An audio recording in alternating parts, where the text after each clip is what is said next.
అండి, ఈరోజు నేను పాలకూర పప్పు చేస్తున్నాను. దానికోసం నేను 5 పిడికెల పప్పు తీసుకున్నాను. పచ్చిమిరపకాయలు, ఉల్లిపాయలు, అలాగనే పాలకూర మంచిగా కట్ చేసేసి పసుపు వేసి కుక్కర్ పెట్టేశానండి 2 విజిల్స్ వచ్చేంత వరకు.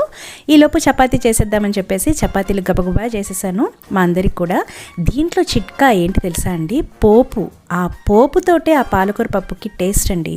అది నేను మీకు క్లియర్గా చెప్తాను.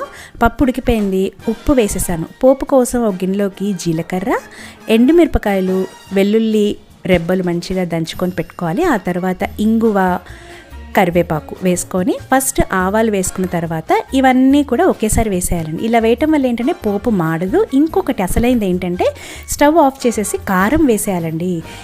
ఇలా పోపులో కారం వేసుకోవటం వల్ల టేస్ట్ బాగుంటుంది, అలాగనే కలర్ కూడా బాగుంటుందండి. మన పప్పు రెడీ అయిపోయింది. ఇంకా చపాతీ పాలు టిఫిన్ అనమాట. మా పిల్లలకి చాలా ఇష్టము.